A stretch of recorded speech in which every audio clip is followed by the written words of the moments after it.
What happens when a country that gave up its nuclear weapons is attacked by the one that promised to protect it? Ukraine just delivered a chilling answer, with over 100 drones flying straight into Russia's nuclear heartland. On June 1st, Ukraine launched one of its largest drone attacks yet, targeting Russian air bases that house nuclear-capable long-range bombers. The strike, named Operation Spiderweb, involved over 100 unmanned aerial vehicles. It was no ordinary military op. It was personally supervised by Ukrainian President Volodymyr Zelensky. The country's main intelligence agency, the Security Service of Ukraine, or SBU, coordinated the attack. And this wasn't improvised. It followed more than 18 months of meticulous planning, testing, and coordination. The timing was deeply symbolic.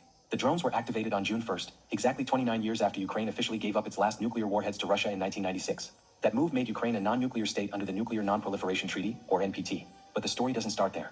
The broken promise, a flashback to the Budapest Memorandum. Back in 1991, after the Soviet Union collapsed, Ukraine suddenly found itself with the world's third-largest nuclear arsenal. Though the warheads were Russian-made, Ukraine had control and major leverage. That changed in 1994, when Ukraine signed the Budapest Memorandum. Under that deal, Ukraine agreed to give up its nukes. In exchange, it got security assurances from the United States, the United Kingdom, and Russia.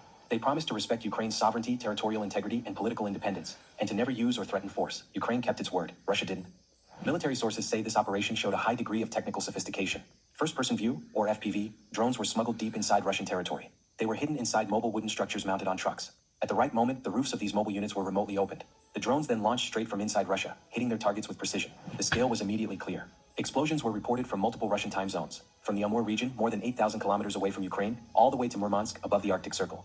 The real message: this wasn't just about striking air bases. Ukraine chose June 1st to make a statement. It was a reminder of what happens when international commitments are broken, and a warning to Russia and the world that Ukraine hasn't forgotten the promises made in Budapest.